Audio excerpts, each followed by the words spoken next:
going to jump in because I'm going to make my announcements very short so we can get on with the presentation. And there will be time for Q&A, and this event is on our YouTube channel and will be preserved and archived for later viewing. Thank you for that. This is part of our More Than a Month events, and this is part of our Black History Celebration, which at SFPL we run from January to February, and are committed to hosting Black history, Black information, and Black events all year round, but a super highlight during the months of January and February. So we appreciate you being here tonight. We want to welcome you to the unceded land of the Ohlone tribal people and acknowledge the many Ramaytush Ohlone tribal groups and families as the rightful stewards of the lands on which we live here in the Bay Area. Again, we are committed to upholding the names of these lands and communities and the community members from these nations with whom we live together. We encourage you to learn more about first-person culture and land rights and are committed to hosting and providing educational resources on these topics.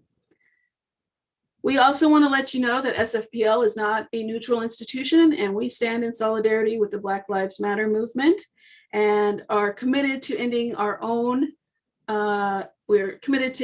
structural, systemic, and institutional racism within the library and our community and our greater world altogether. The library does have a racial equity committee who has been working really hard on putting together our current racial equity commitment statement. And I have put in the chat box a link to tonight's document and event, which has library info, as well as these things that we've just spoken on, lots of reading lists, and upcoming events. And as our speaker talks, we'll also be taking notes, and you'll be able to get anything that comes up in tonight's event. Our library to go locations are opening more and more. We just brought on Bayview and heard some news that maybe new branches will be coming on for library to go. Please remember to wear your masks at all locations and protect my library family out there working in the streets and all of our families working in their community. Please mask up. Oops, sorry about that. What did I do? Whoops, okay, there we go. We are celebrating our 16th One City, One Book. Can you all still see my screen? I did something weird. And we are celebrating Chanel Miller for her book, Know My Name. And this is the story of her sexual assault on the Stanford campus and the subsequent court trial and her experience with the judicial system.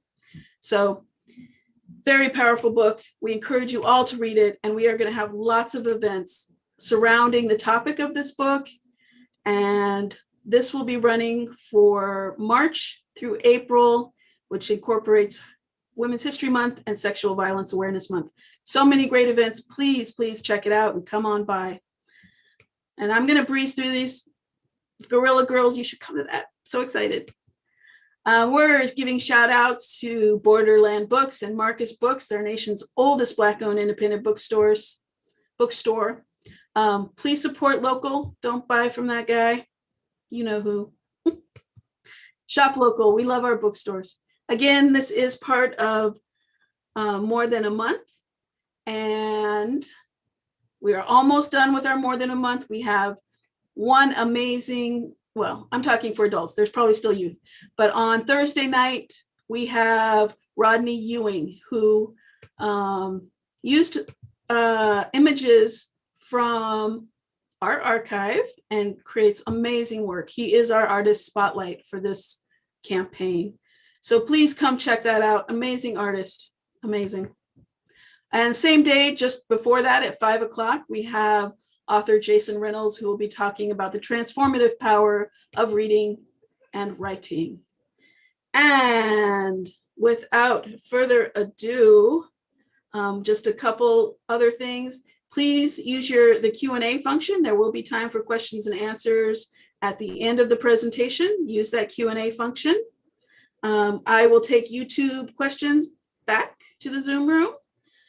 And this will be available on YouTube for future viewing. So again, we appreciate Evelyn Rose allowing us to archive her amazing work. So tonight's event, Miss Abby Fisher, former slave, cookbook author, and culinary entrepreneur, What We Now Know.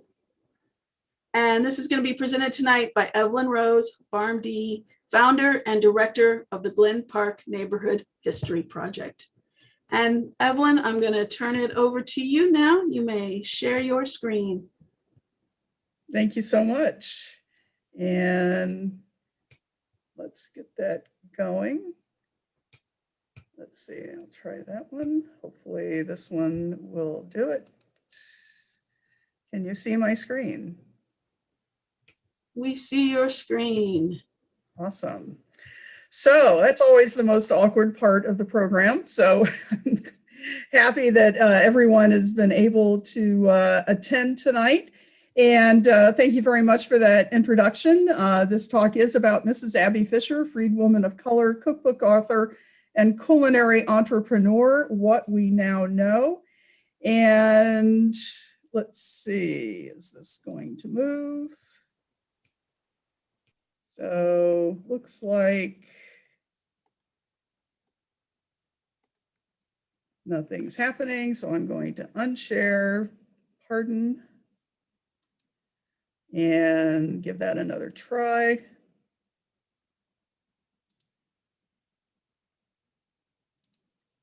Okay, and then this should work. Now it looks like I'm not able to do, there we go. All right, so let's see if we can get this moving. There we go. And so I came across Mrs. Fisher for the first time about 1.5 years ago. I was actually researching Mary Ellen Pleasant, who I'm sure many of you know is considered the mother of California civil rights. And I came across this particular book by Tricia Martineau Wagner about African-American women of the Old West. And within that book is a chapter on Mrs. Abby Fisher, who wrote a cookbook, Mrs. Fisher, What Mrs. Fisher Knows About Old Southern Cooking. So I made a note that Wagner had said Mrs. Fisher lived in Noe Valley, and Glen Park, of which I'm work as a historian here in the district, is just over the hill from Noe Valley. So I made a point to go ahead and follow up on Mrs. Fisher. And I'm very excited to be able to present to you tonight some of this information, some of it new. But we'll start off with the publishing company that published Mrs. Fisher's book in 1881. It was the Women's Cooperative Publishing Office. Had been established in 1868. And even 75 years before Rosie the Riveter and Let's Do It, here they're proclaiming women set type and women run presses. They did a whole range of publications and were in business for quite a while until they were acquired by the Hicks Judd Company, which many of you know in San Francisco were publishers of the San Francisco Block Books. Now, when they published Mrs. Fisher's book in 1881, they used a cavalcade of colors for the book cover. These are all books that have been at auction at one time or another. And you see the very detailed and exquisite lettering on the front of the book. From what I can tell, there seems to have been only one edition published. And the book had basically been forgotten for a century until a culinary historian named Karen Hess from New York noted the book being included in an auction at Sotheby's in 1984. And now there have been several copies found and they're held at archives throughout the country. Now, a little bit about Karen Hess, and apparently she went by the name Karen. She's considered the matriarch of culinary history. She was really the first to academically perform academically rigorous study of not only recipes, but the cooking techniques.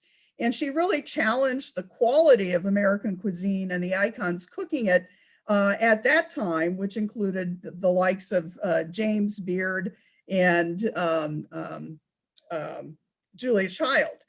And she really began the conversation about American foodways and its origins. And it started how we began to rethink of how we appreciate and think about food.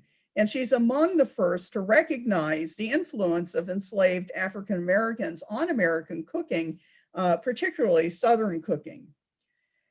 Now, Mrs. Fisher, in her book, states on the title page that she had received a diploma at the Sacramento State Fair in 1879, in addition to 2 medals at the San Francisco Mechanics Institute in 1880, one for best pickles and sauces, and one for the best assortment of jellies and preserves. Her book is available online. I think you'll see that coming through on the chat momentarily.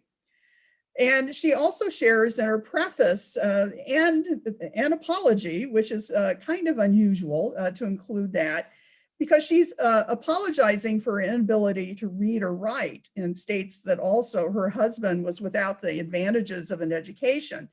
And she notes that she was late of Mobile, Alabama. So she had moved from Mobile to San Francisco. And her doubts centered around whether she could present a work that would give perfect satisfaction because she couldn't read or write.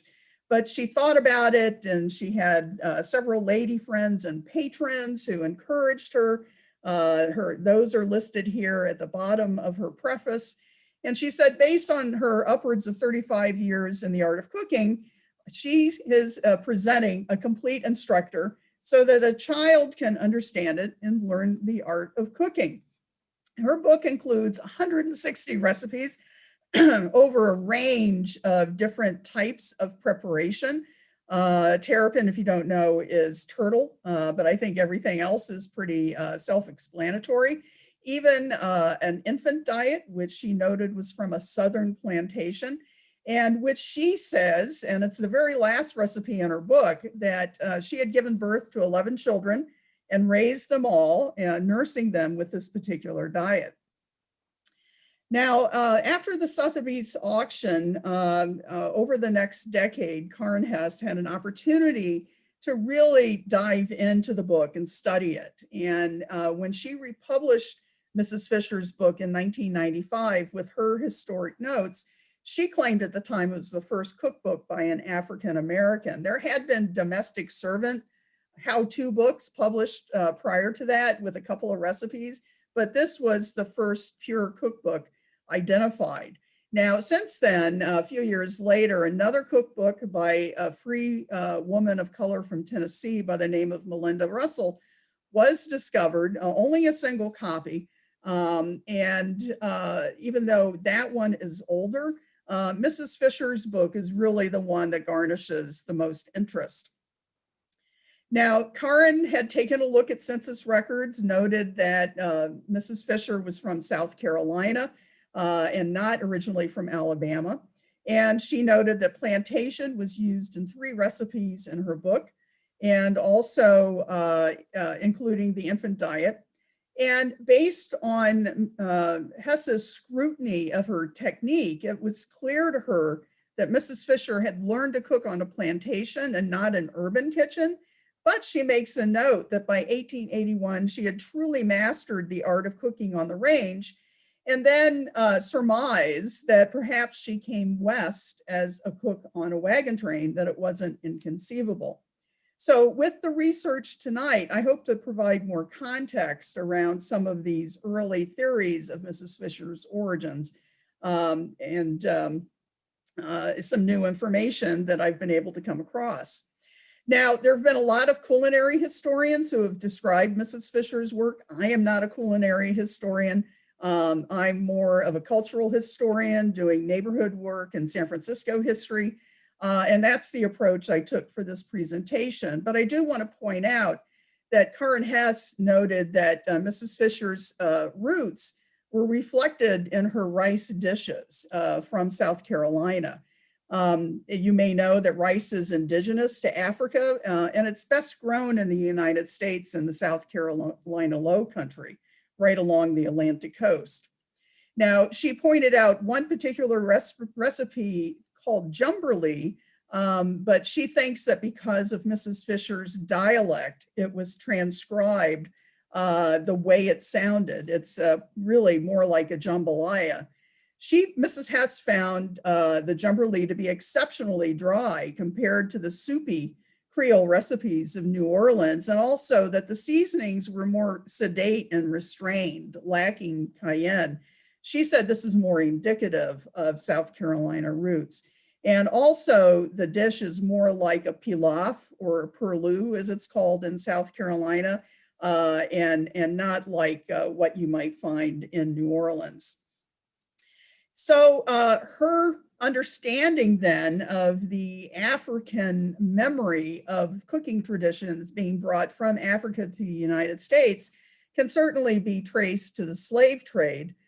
Here we see the Middle Passage, so-called because when ships left Europe and came to Africa, they delivered goods and then picked up human cargo, stored them in the cargo hold in actually absolutely horrid conditions, transported them across the Atlantic, delivered them to North America, and then picked up more merchandise and goods to take back to Europe. So that triangulation, the Middle Passage is the passage through which enslaved Africans were brought to the Americas.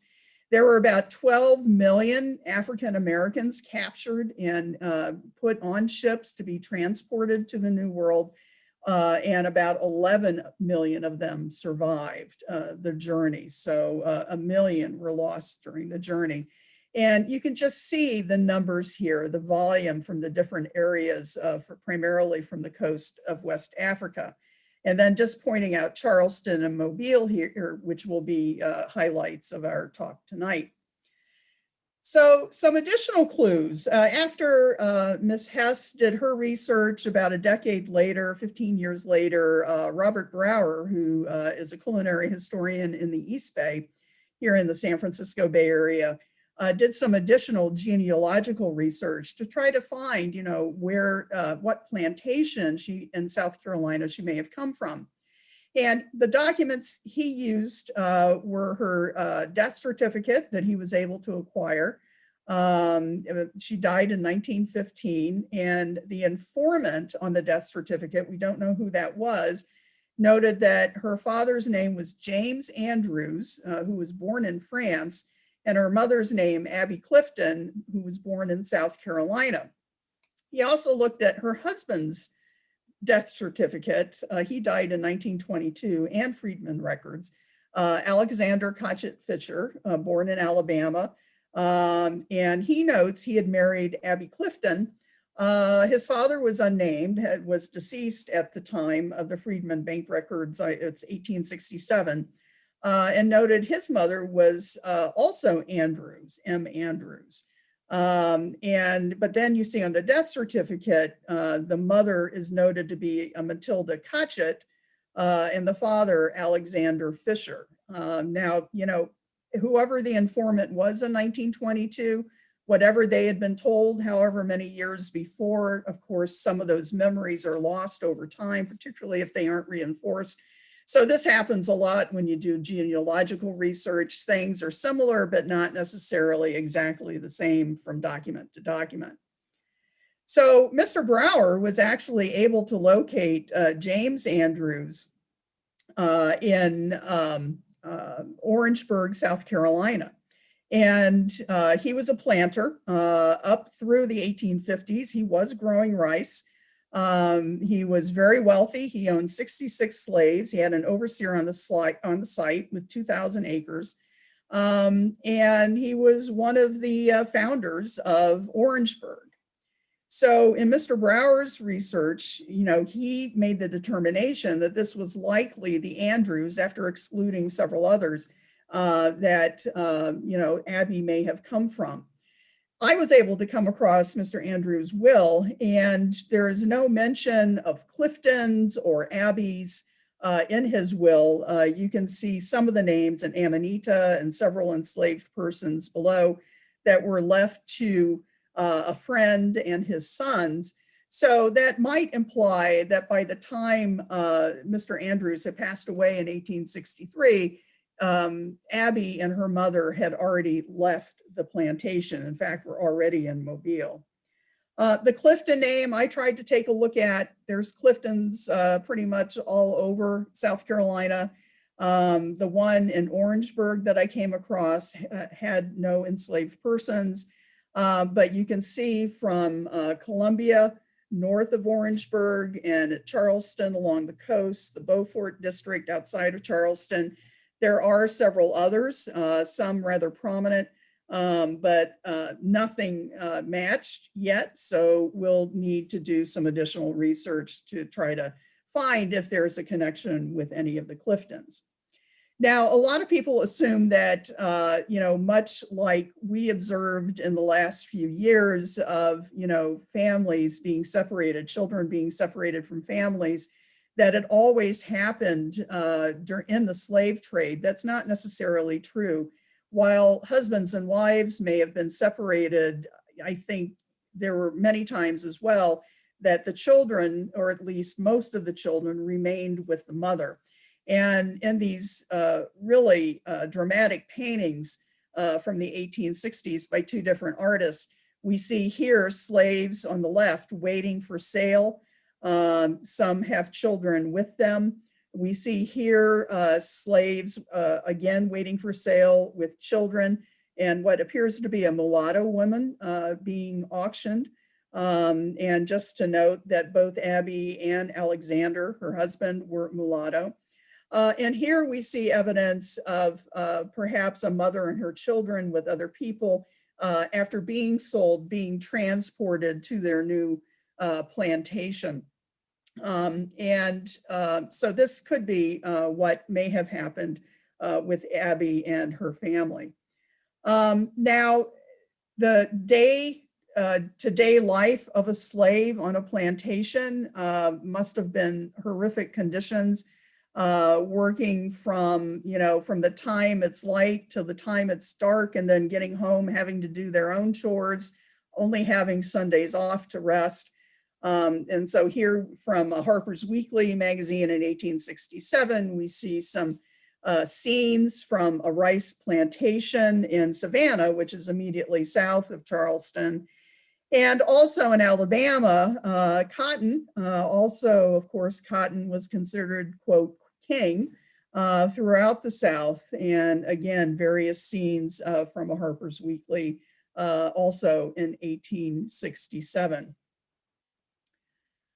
And, the plantation owner lived, a pretty good life for the time. We don't know Mr. Andrews' plantation name, and there's no photographic evidence that we've come across. But here we see the Connor Station plantation, which was in Orangeburg. And we see the Connor family, the son standing with a horse.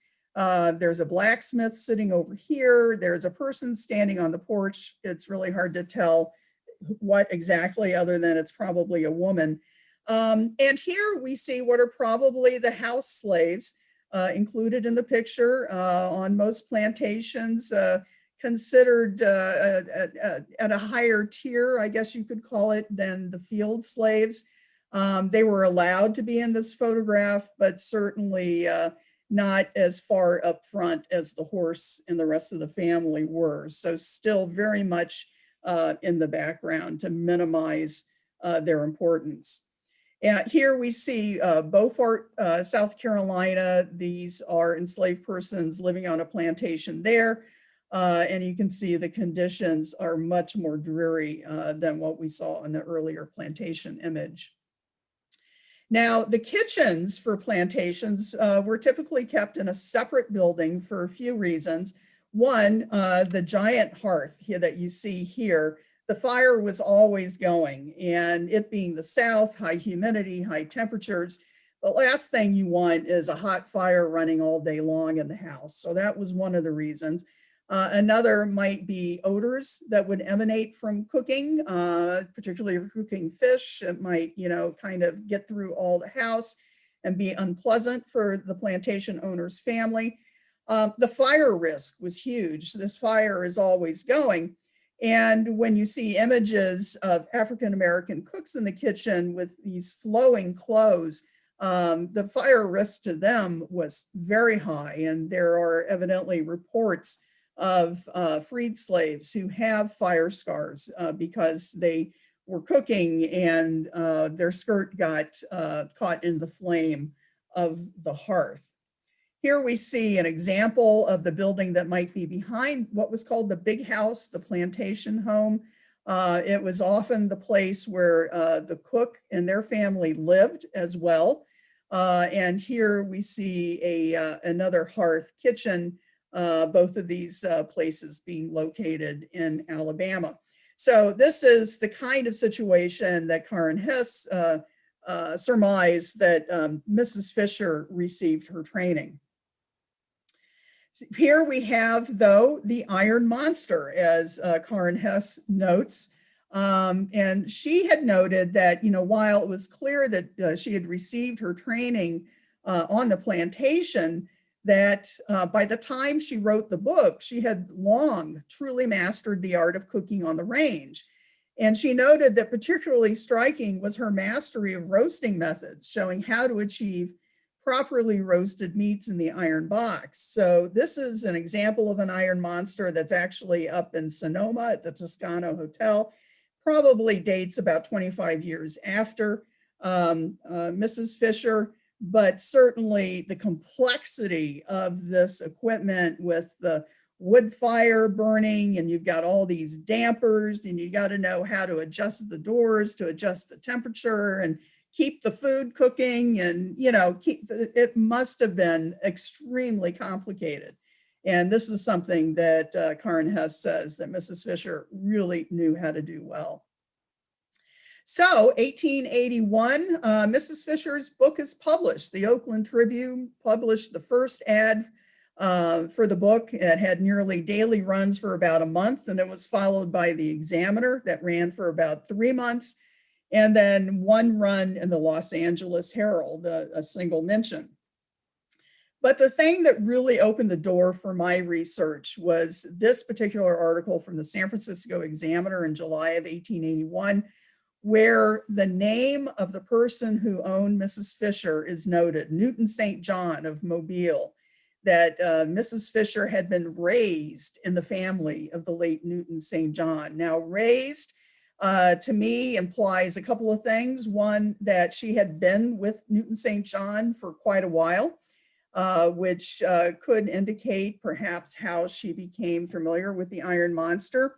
And two, I think raised is being used, whether that's her word or the writer of this particular article, because in 1881, the abolition of slavery was still fresh. People, I think, didn't really want to say the word, like it didn't really happen. We'll just put it over here and forget about it, which is, probably why we still have so many issues with divisiveness in our society today, because we haven't faced it. And so it all started right about then.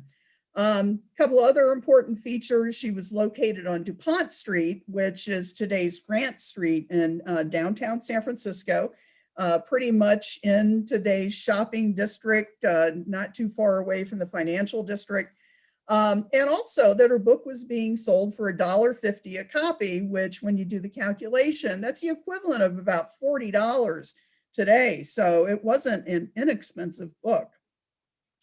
So Newton St. John, who was he? Well, he was a New Yorker, and he had transferred to Mobile about the mid-1830s, started off as a clerk at a merchants and tailors business. But by 1845, 1850, he's a powerful man in Mobile, and he's head of the popular banking house of St. John Powers and Company. It was a company that dealt in cotton, timber, and other merchandise. The shipping, purchasing and shipping, whether it be by land, sea, that he was involved with it, particularly on river and rail in the United States, throughout the South and the North. And he was also an agent for Baring Brothers in London, a very famous company that actually helped finance the Louisiana Purchase. So this was a man who was becoming incredibly wealthy with these activities. He was also a multitasker, apparently, being the director of the board of directors of the Mobile and Ohio Railroad Company, as well as president of Alabama Life Insurance and Trust, considered a leading banker and merchant whose career was intimately associated with the history of Mobile. And, $390,000 in 1860 doesn't sound like a lot, but it made my eyes pop when the equivalent of that today is $11.4 million. So this is the man that Abby Fisher said that she was enslaved by, basically, and she was working for an incredibly wealthy man in the South. Here's a view of Mobile, considered the Gulf City. Here we see downtown Mobile on the Mobile River in the Bay of Mobile, located here about midway between Pensacola, Florida, and New Orleans. And here we see a view about 1873 of Mobile downtown, looking off to the bay and Mobile River in the distance. Now, of course, cotton was king, and Mobile was the place where most of the cotton came and went. And between Mobile and probably Charleston and New Orleans, the biggest ports in the South. And cotton was a huge business. It would come in by steam wheeler and be transported to rail to be sent throughout the states, as I mentioned earlier. But Mobile also has additional rich history. It actually has been under 5 flags: the French, the Spanish, the British, the Americans, and the Confederates. So when you see architecture of Mobile, it's somewhat similar to the French Quarter in New Orleans. So there are similarities there because of the similar histories.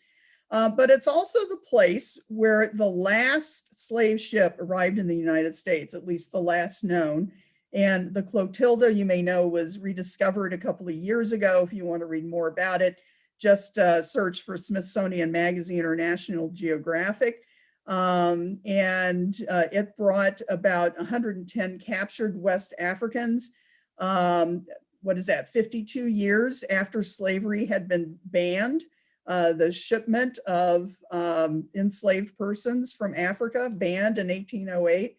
And this individual thought, the price of slaves was getting too high and he could do it without anybody catching him, which appears to be the case. And he burned the ship after he returned. And those were the remains found a couple of years ago. Today, there are descendants of this last ship still living in the Mobile area in a town they founded by its survivors after the Civil War called Africatown. Newton St. John, even though he was a New Yorker, he was a slave owner. And New York abolished slavery, I think around 1830. It had been done gradually, and the last was right about 1830. So Newton St. John would have recalled slavery in his state. So it may not have been a big transition for him to actually own slaves in Mobile. And here we see in 1850, of course, with most documentation of enslaved persons in census records, there are no names. If you watch Finding Your Roots with Dr. Gates on PBS, he often repeats how difficult it is to track African-American genealogy because of the pitiful documentation of white plantation owners in the South. But here we see in the 1850 census, if Mrs. Fisher were with him at that time, she would have been about 20, 22 years old. And there's 3 women in the age range. But when we get to 1860, there are no women of her age range. So we will still go with Mrs. Fisher's word that she was with Newton St. John. It's possible that she had already married Alexander by 1860. That seems to be about the year they married, based on how they recorded responses to length of marriage in census records in the early 1900s. But we'll have to do more research to figure that one out. Now, Alexander Koch Fisher, very interesting. I reviewed earlier his story, his family story, between his death certificate and Friedman's bank records. Based on his bank record, M. Andrews, I assumed it would be M for Matilda. And in fact, in 1880, there is a Matilda Andrews, 60 years old, Black female working as a servant in the next county over. So perhaps that is his mother. The age would be about right as well. Also that their name was Andrews as well. It's not clear if there's any connection with James Andrews of Orangeburg. There were probably quite a few Andrews in the South. And with his father being Alexander Fisher, there was a prominent man in Mobile by the name of Fisher, but I've not been able to identify any Alexanders in that family line. So that research is continuing as well. And for John Koch, there was a John Koch in Mobile, born in England. However, we see a South Carolina connection in 1790. He was in Charleston, spent some time in Fairfield, which is a little bit north of Columbia that I showed you earlier. There does seem to be some evidence linking him between Charleston and Mobile in that he was involved with firefighting. But primarily he worked as a commissioned merchant, especially in the 1840s, running schooners between New Orleans and Charleston. And then in the 1860s, he was working as a wharfinger or wharf agent.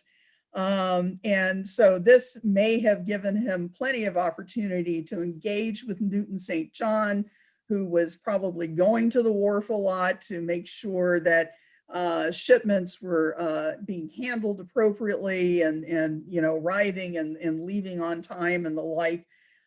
They're also noted to have attended a couple of meetings before the Civil War began to protest against secession from the states. They opposed it, likely because of the disruption in business it would cause, as opposed to abolition of slavery. Because he as well owned slaves, and he owned 5 in Mobile. And this record, a little bit hard to read, but it's a manifest that he signed in 1853 for the shipment of Thomas Finley, a living human, from New Orleans to Charleston. So this is quite busy, but I think it helps us kind of see the connections. Here we have John Koch, who was living in Mobile, also living in New Orleans, and as I mentioned earlier, had been living in Charleston as well. He married Mary Jane Logan, whose father was born in Charleston and living in Charleston about the same time, not too far off from John Koch. Maria actually dies outside of Charleston in 1857. It's noted that she was a resident of Mobile in the announcement in the paper. So this is Koch's wife. He married again a woman from Louisiana who really, there's no further connection, I think. But we can see here how the movement through the sale of these enslaved persons could have, made their way along this corridor in South Carolina. And because of John Koch's shipping business, perhaps if Abby and her mom were one of them, would have made their way over to Mobile. And the same is true for the St. John family, though not quite as obvious. Newton St. John living in Mobile, he had married a Mary Jane Pope, who interestingly, her brother, William Wyatt Bibb, was the first governor of Alabama when it was still a territory. They had actually married St. John and Pope in 1804. I'm sorry, take that back. Their parents had married in South Carolina in 1804. though Alexander was from Delaware and Dorothy was from Virginia. But Alexander had been living in Charleston in 1790, the same time that John Coch was living in Charleston. So there's these interesting connections that, you know, while these may not be as direct, Maria Jane was born in Wilkes County, Georgia, just across the Savannah River from South Carolina. Again, the fact that perhaps Mrs. Fisher, maybe her mother, came with Maria to Mobile upon the marriage with Newton St. John. So still some more research, very intriguing. We may never know for sure, but it's certainly fun to keep looking. So the links continued between John Coch and Alexander. Here we see the 1870 census, John Coch living in Mobile with his wife Matilda, who was the same age as Alexander, so not his mother.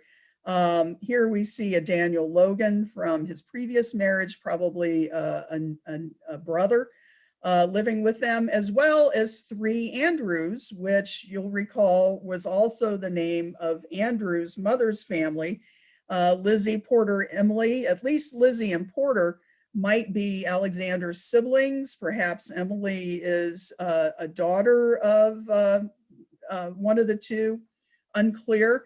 But the other thing I wanted to point out was, you know, Mrs. Fisher had said in her preface that her husband was without the advantages of an education.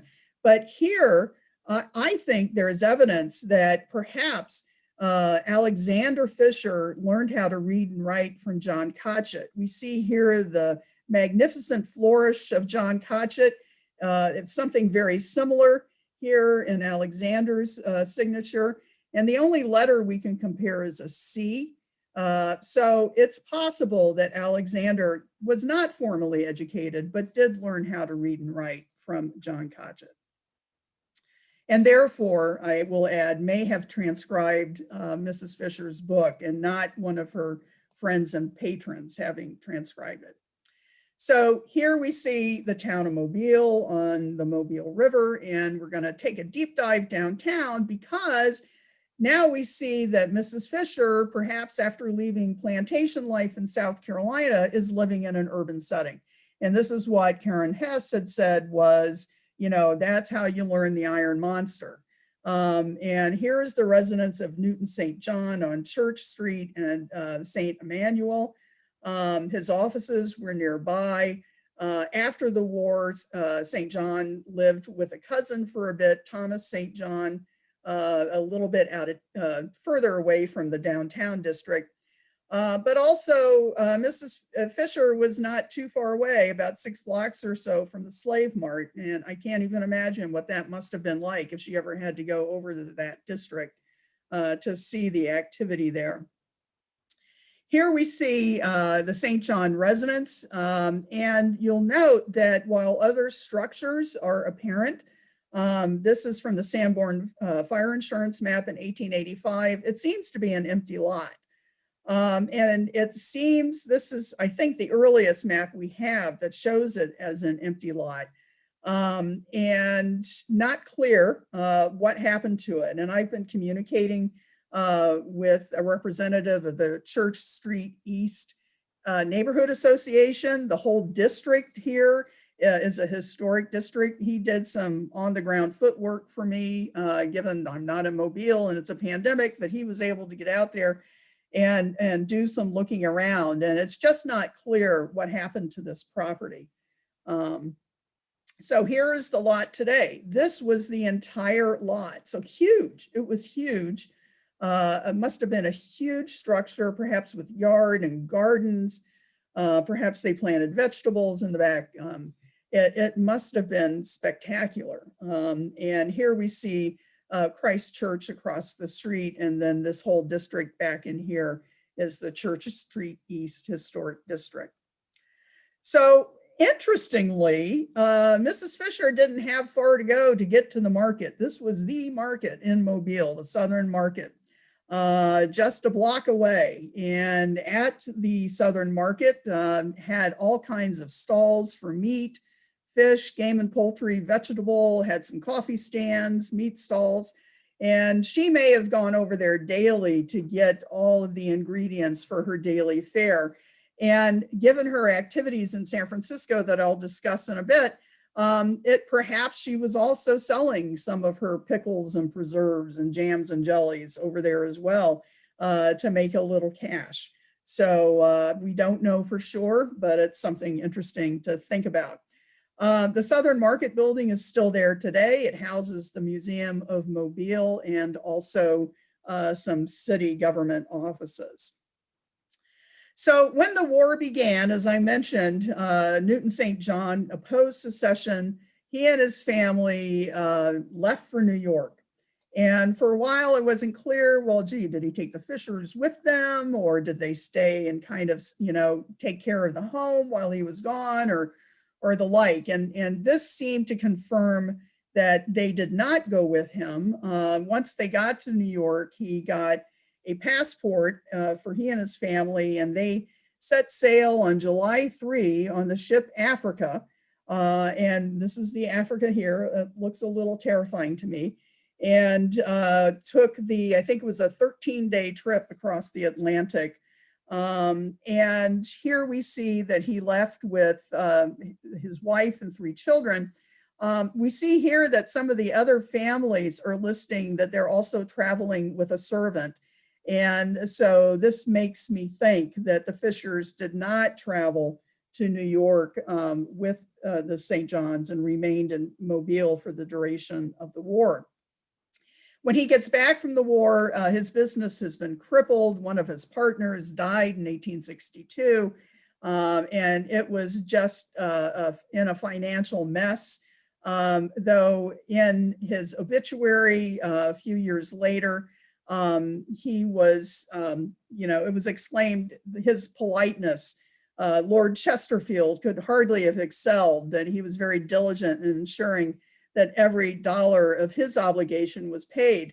However, he did sue, or was sued, for some of those debts. And he fought back saying that, hey, when when the war began, the business basically dissolved. That's the law. And so in the end, he was awarded a goodly sum, something the equivalent of about $900,000 today. And also it's noted in this particular litigation that during the war, the Confederacy apparently upset that, he was supposed to be a Southern gentleman, and here he went back to New York and supported the United States. They tried to confiscate his personal real estate in Mobile. And it just makes me think, what prevented them from succeeding? Was it, the Fishers and maybe Mr. Koch at the door saying no way? It certainly raises some interesting possibilities. So the war is over, and the Fishers are now no longer enslaved. And we find Mr. Fisher here associated with a gentleman named Wilbur Strong, who was really the leader in the South at the time of establishing the African Methodist Episcopal Zion Church, the AME Zion Church. And so this opens up a whole new world into Alexander's background. And he was a reverend, he was a pastor. And whether he started during the Civil War or even before, we don't know, but it wasn't unusual for enslaved persons to be pastors, not only for the slaves on the plantation, but the plantation family as well. And here he's listed as the colored pastor of State Street Methodist Church and residing at Lyon between Gaston and Clay in Mobile. And the first listing of him as a clergyman is actually in 1871. And this is, of course, at a time when African Americans are finally beginning to be documented as they should be. And 1872, he's also a minister at the Methodist Episcopal Church. Interestingly, no directory listings in 73 and 74. But then in 1875, he is listed as the State Street Methodist Church. And it appears that it may be a very historic church in Mobile. that was founded, I believe, in the early 1850s. It was one of the earliest churches in Alabama. Today, still active, of course, with the pandemic, maybe not as active as it should be, but clearly a beautiful, beautiful church. And Wilbur Strong, I believe, was pastor here as well. And so there still needs to be more research done. Mr. Morrow of the Church Street Neighborhood Neighborhood Association, I believe, said had spoken with, or maybe it's Roy Hoffman, who's written a book that includes some description of Alexander's journey as a pastor, even going so far as down to Key West to support Wilbur Strong in establishing the AME Zion Church in the South.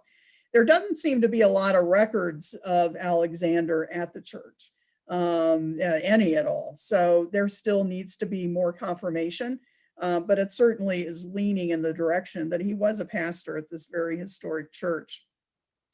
Also at the time, of course, now it's Reconstruction, and President Grant was noted here to be announcing the appointment of, quote, colored men in the Republican Party to various appointments in Alabama.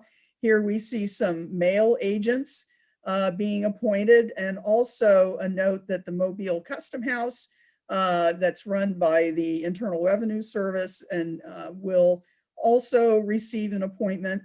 And very interestingly, we find Alexander appointed as a customs collector in Pensacola, so about 60 miles to the east. This is the Pensacola Customs House.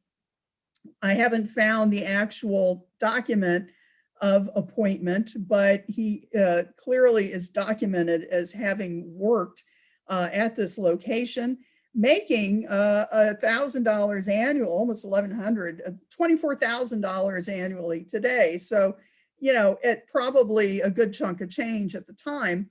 Pensacola was another major Gulf port, and Hiram Potter was a customs collector there at the time. He was a highly respected Republican, had even previously been appointed state assessor of North Carolina by Abraham Lincoln.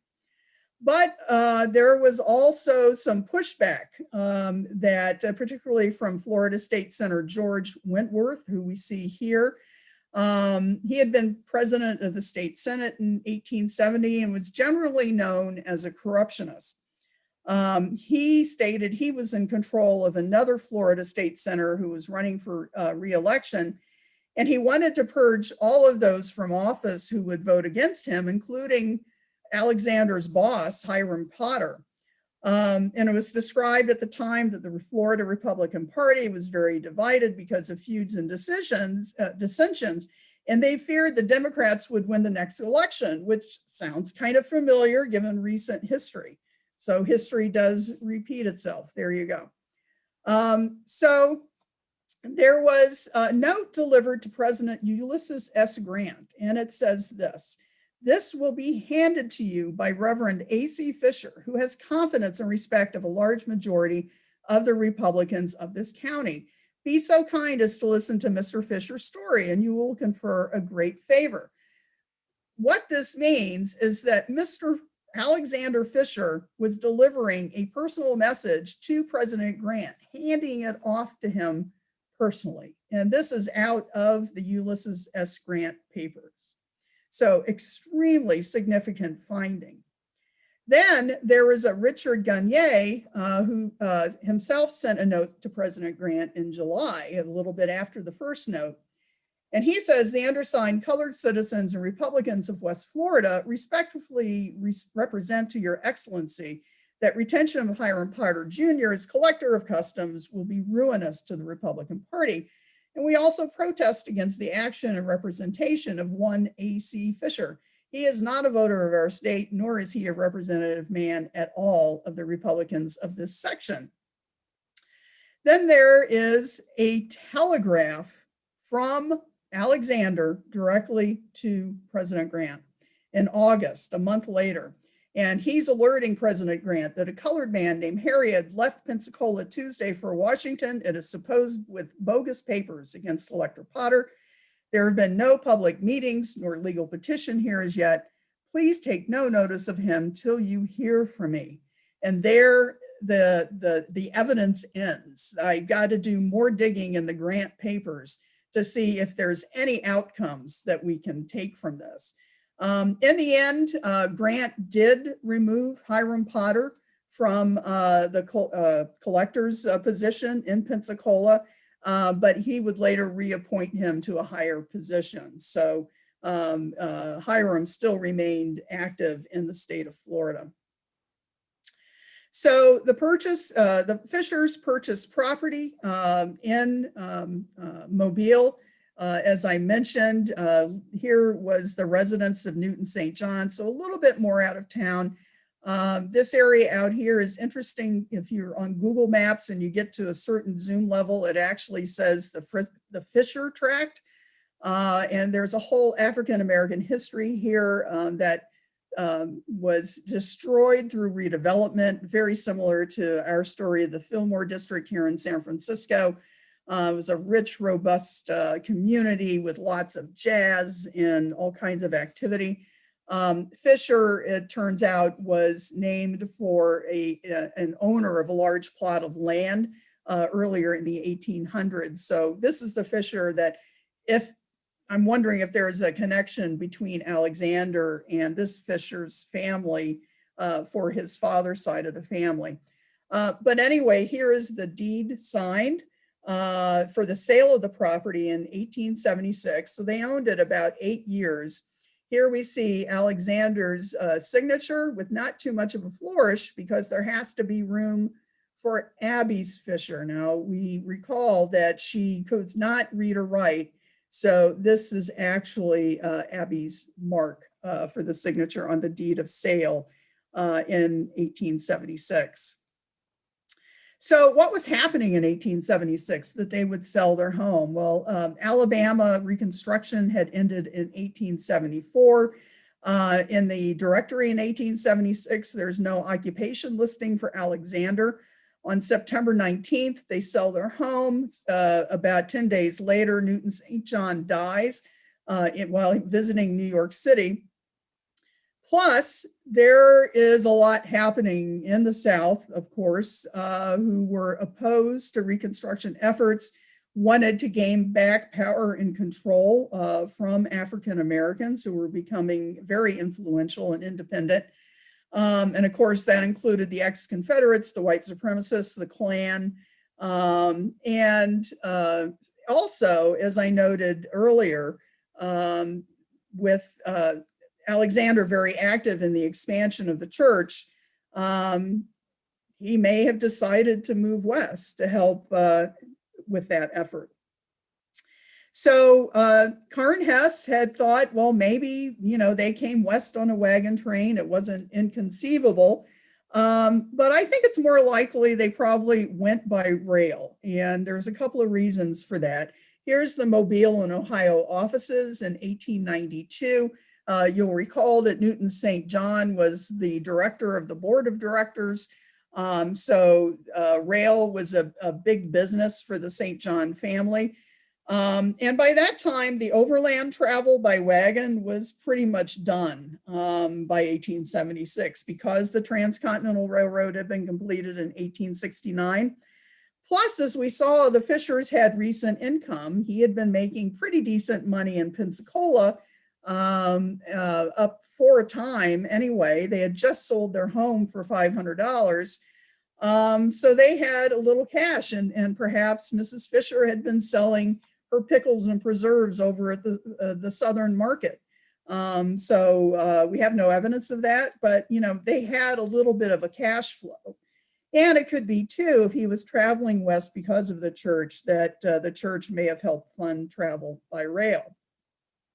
Now, how they would have gotten there, here's the Mobile and Ohio, running from Mobile up to Columbia, Kentucky, right on the Mississippi River.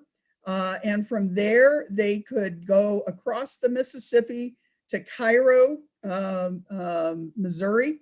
and then connect with another train that could take them further west, where they could connect with the Union Pacific to come to San Francisco.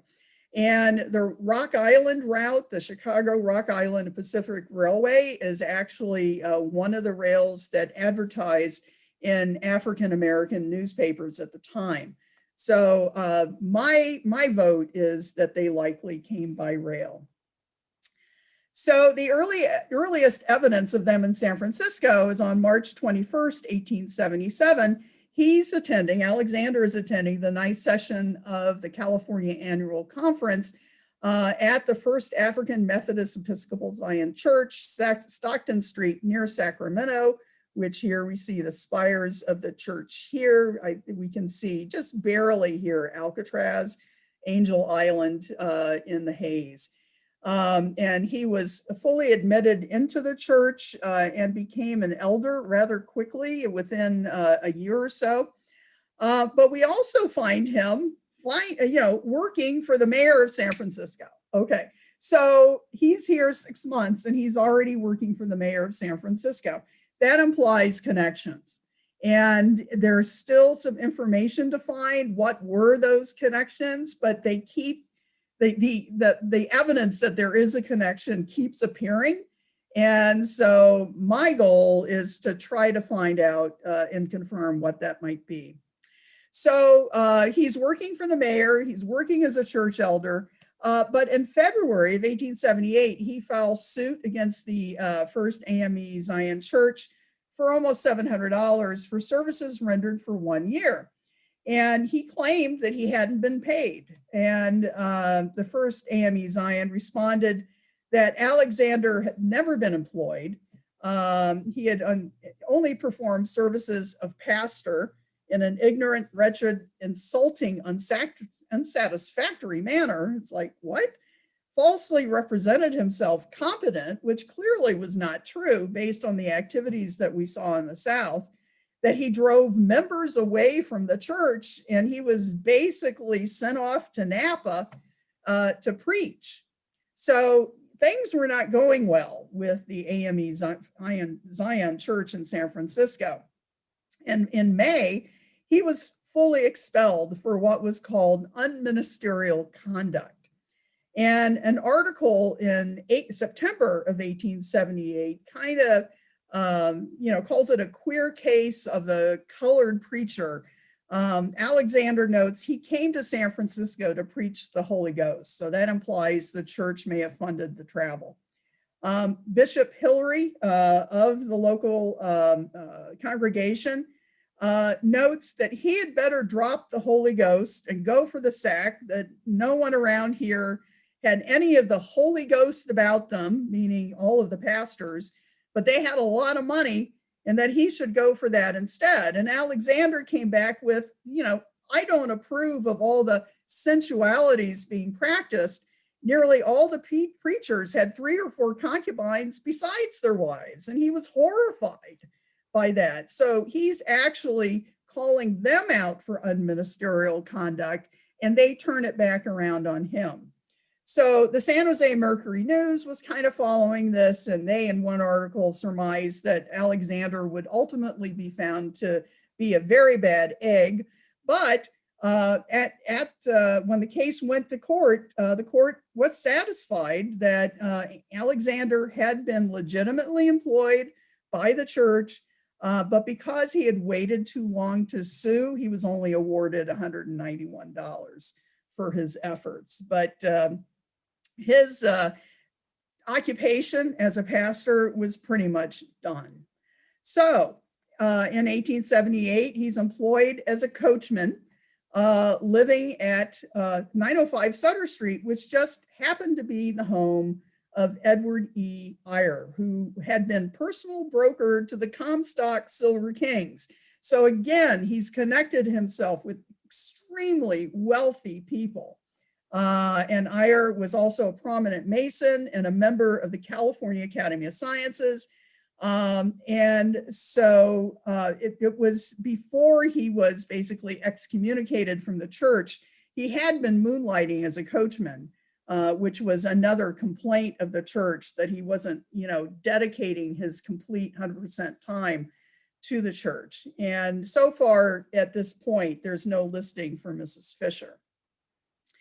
And of course, this was the Gilded Age. And so, there was a lot of wealth in San Francisco based on the gold rush. And then 10 years after that, the Comstock silver lode in Nevada. In 1879, though, he's employed as a janitor, still no listing for Mrs. Fisher. They're living on Mission Street, 1 block over from Market Street.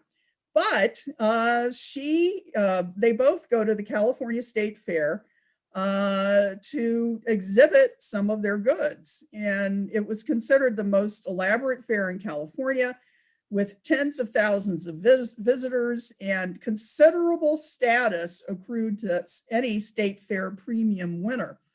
And it was noted in the Sacramento Daily Union that Mrs. Abby Fisher, so this is her first note in the press in San Francisco and elsewhere, that she was exhibiting a large variety of pickles, preserves, conserves, preserved fruits, and lots of other stuff at the fair. So here we see from the report of the 1879 fair that it wasn't just Mrs. Fisher, but it was also Alexander also helping with displays, maybe because it was their first time, maybe because they took so much stuff that they had to tag team to make sure it was all handled appropriately.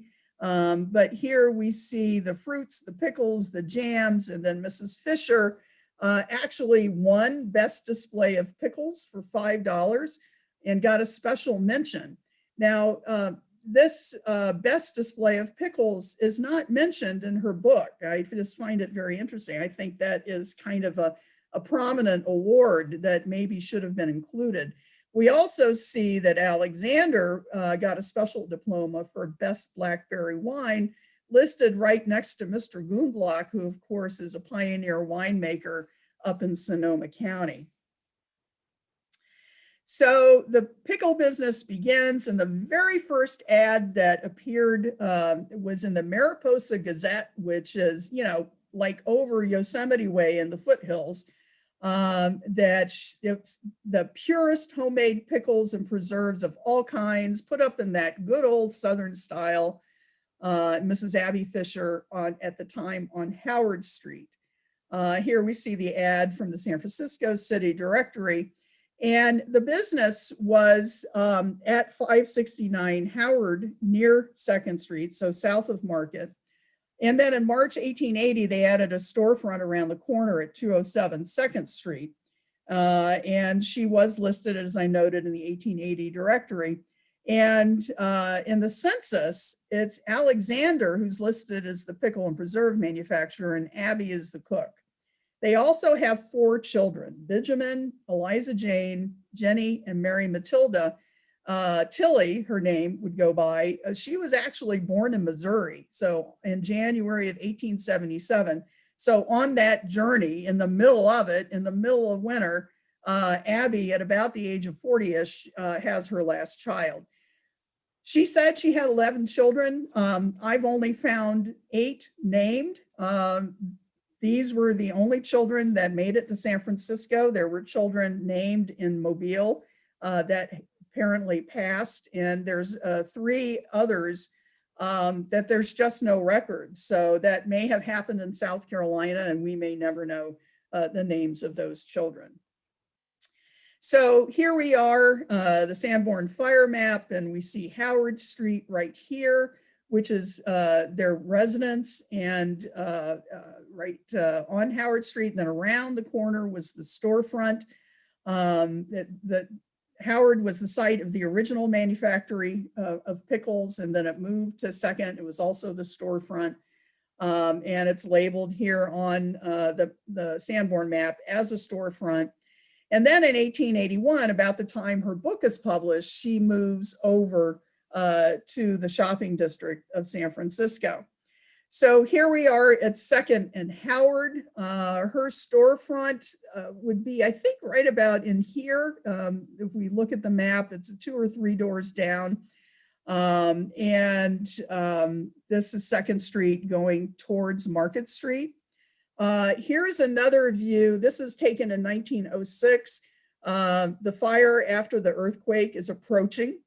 And here we see the corner building, and then their residence should have been at this location based on the Sanborn map. There's an alley right here, but for whatever reason in 1906, that building is already gone.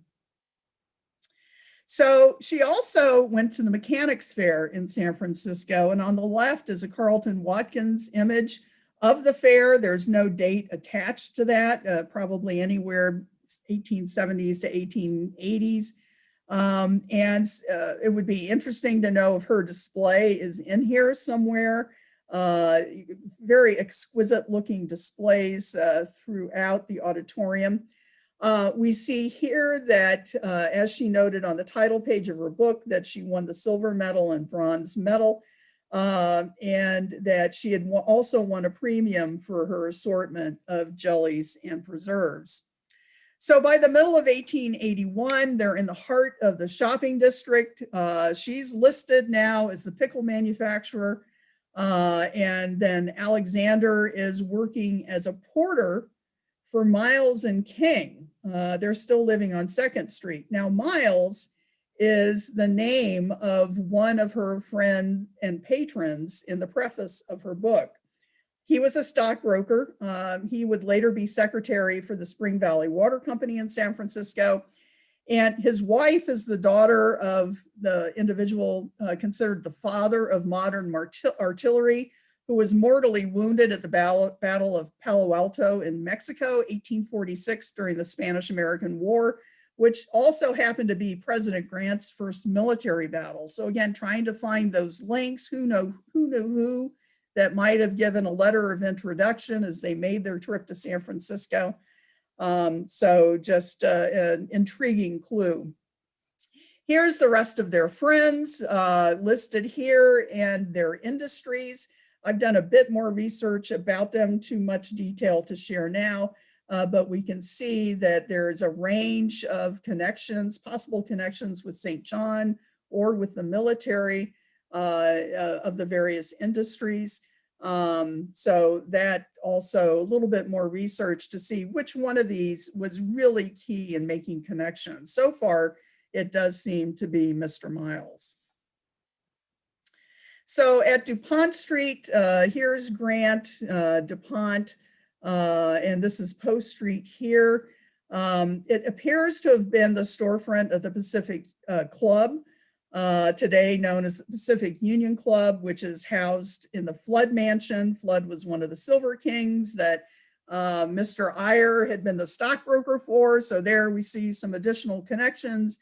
And so right here, you know, this very high premium shopping, I guess you could call it, right in the middle of San Francisco. This is the area where all the rich San Franciscans of San Francisco went to shop.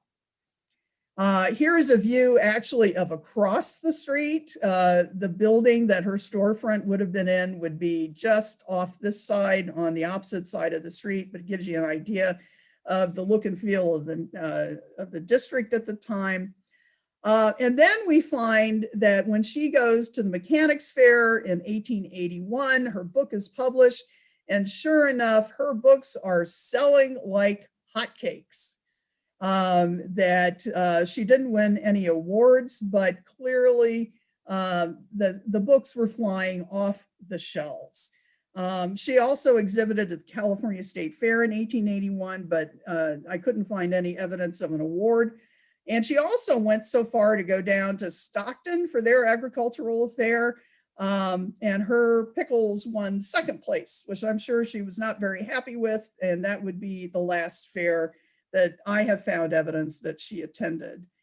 Now to talk about the state fair in Wagner's book about African-American women of the West, she made this quote, or had quoted this statement in her book, saying that the exhibitors had said that, you know, Mrs. Fisher made it all by herself, that she's a colored woman from the South with energy and business tact, built up a large and very lucrative, I'll say, since I can't say remunerative right now, and in which alone she has the receipt. And I love the last sentence. Her pickles and sauces have a piquancy and flavor seldom equaled, and when once tasted, not soon forgotten. Well, if we look here in the report from that particular fair, actually the exhibitors were asked to furnish the information. So this is Mrs. Fisher speak, whether it's her and Alexander drafting that together, perhaps with a little help from patrons and friends, she was very aware of her business tact, her entrepreneurial skills, and certainly that she was an excellent cook. Also, interestingly, in one of the books that I presented at the beginning of the program, that in the frontispiece of the book is written the Goldberg, Bowen and Company of San Francisco. And it turns out that just a block away from where her DuPont Street location was the Goldberg and Bowen grocers. They were the master grocers, the world, our field. Founded in 1850, a pioneer grocer at the time, as I said, about a block away from her downtown. Went through several periods of ownership, finally closing about, I think in the early 1960s. I came across an article that even columnist Herb Cain was lamenting over the closing of Goldberg and Bowen. But they were dealers of choice with not only groceries, but teas, wines, and importers of all kinds of foods from Europe. So it's very likely that her books were at the grocery, and I like to think of them on display, all the different colors on the shelf. It must have been quite the sight. So sorry, that is wrongly placed. So now we have Alexander working for another mayor, Washington Bartlett. And he worked for him as a messenger in 1882 to 1885. Bartlett, of course, was later governor of California.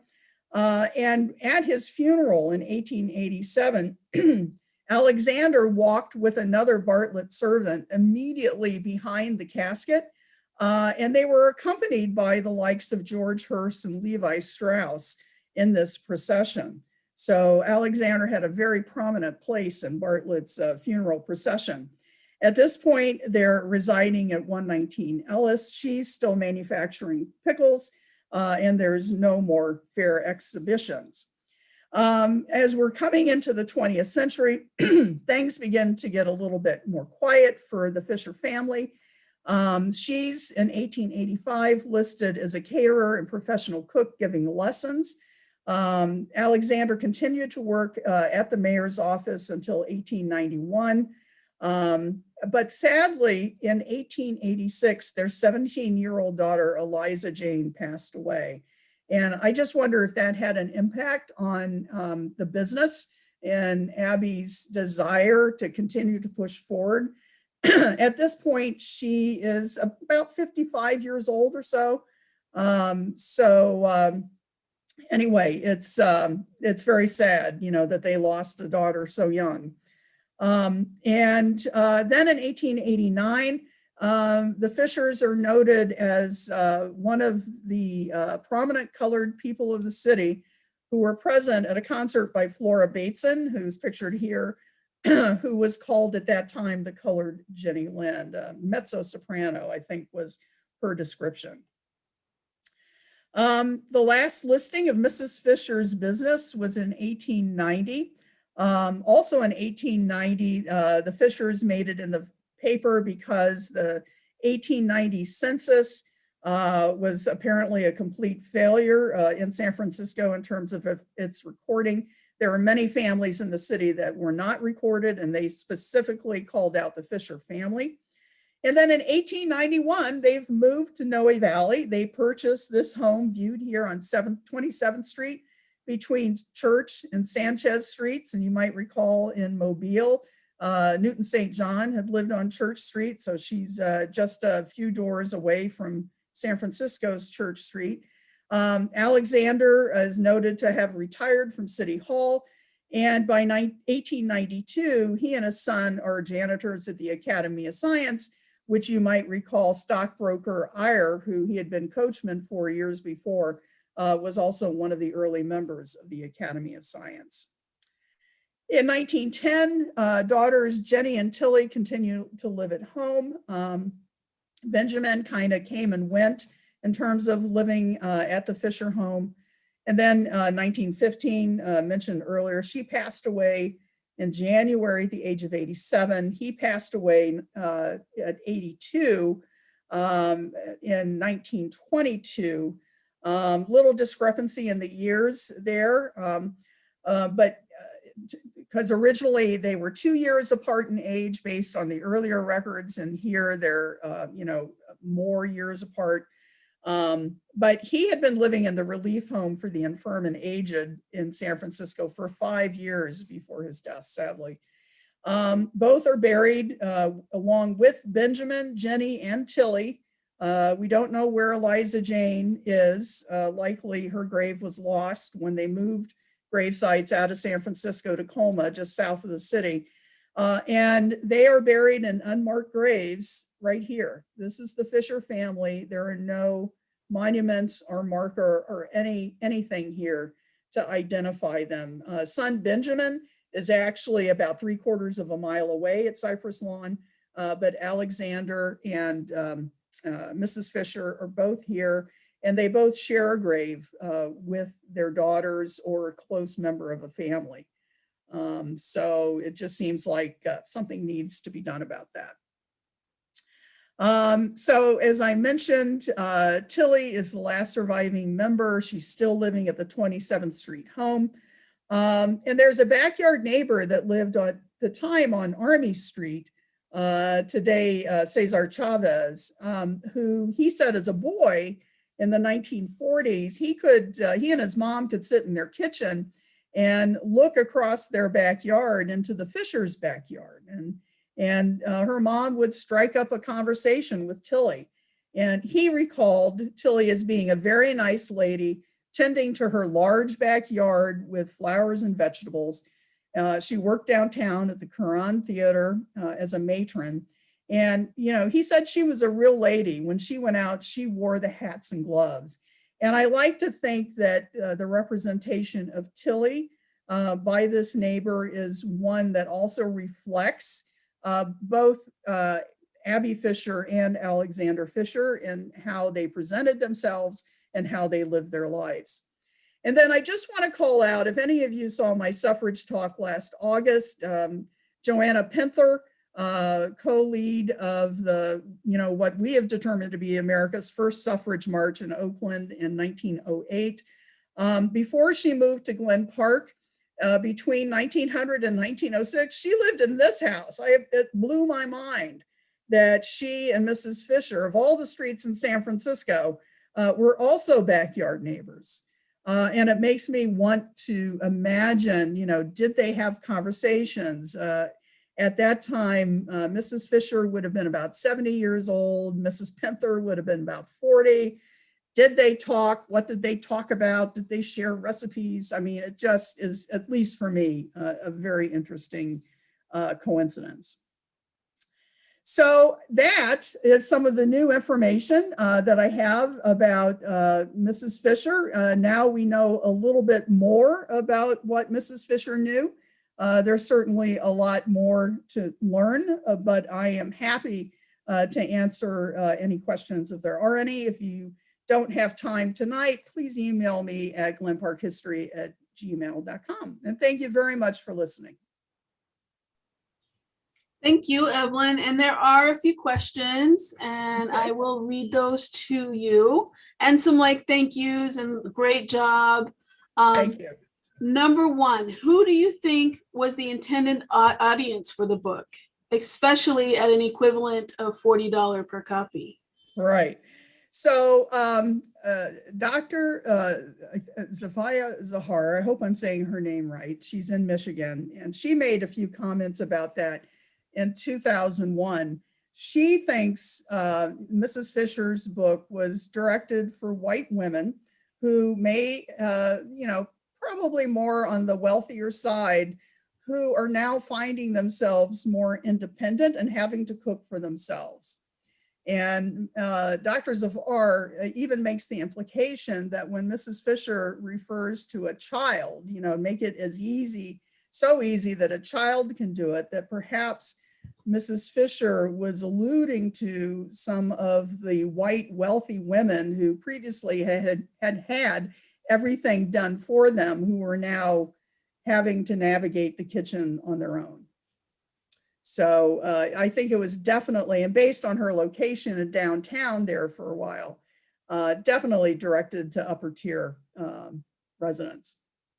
Thank you. What is the source of the excellent map of the Middle Passage? Okay, if you want to learn more about the history of slavery, and you really, it's gut-wrenching. But those are, I think it's called slavevoyages.org. It's out of Emory University. They even have a 3D animation of what a slave ship looked like and the conditions and the cargo. So that is an excellent website to spend a lot of time on. And then some of the images I gathered are from a website called Slave Images. And you can look at a map, and they have markers where you can view maps specific to that region that show, African Americans in their daily life as slaves. But it is, I highly recommend everyone do that, because it's a lesson we need to learn. It's not something that we have been taught in all of our lives. Yes, and I put that link in the chat box. I hope that's correct. If it's not correct, email me. Where was the Mechanics Pavilion? I've never seen that image or heard of that building before. You mean the interior image? I think it was the site of today's Graham Auditorium. I'm sure there's San Francisco historians who are probably screaming at me right now. I believe that's where it was located, about that area. Wonderful. Let's grab a couple more. Have you cooked anything from this cookbook? I made the chow chow. Excellent. And it was delicious. It was, I guess, being a white woman, not knowing to navigate the kitchen that much, it was complicated for me. But Abby Fisher also made recipes in huge amounts, because she's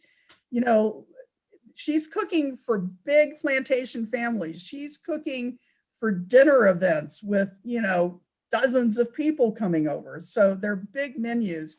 Fortunately, in Karen Hess's book, she does give some tips about, in her reproduction of Mrs. Fisher's cookbook.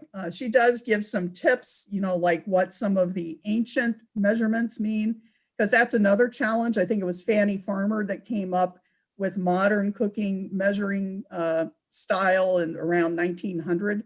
So Mrs. Fisher's book predates that. But if you spend some time with it, the recipes can be done. And the chow chow was excellent. Yeah. Wonderful. And let's just take one more. And this one's interesting. Do you know why the Fisher's grave has been unmarked for all these years? And are there any living descendants from the Fisher family?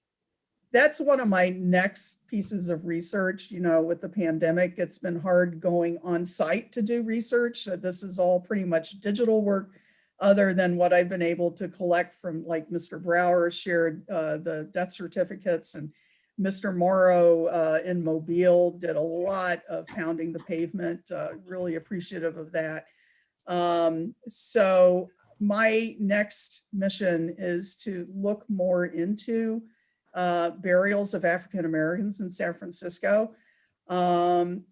it would seem that perhaps there, the Fishers may have had funds, or maybe they didn't. I mean, by that time, they hadn't been working for a while. The daughters, though, and the son were working.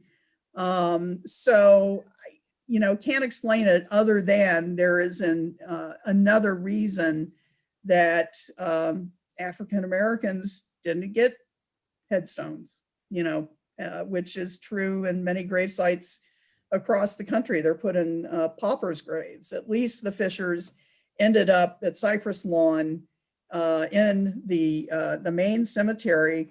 And thanks to Cypress Lawn on a map, it helps pinpoint exactly where they are. But that's more research that needs to be done. And in terms of descendants, there is at least one family history on Ancestry.com that has the Fishers, Alexander and Abby, listed as ancestors.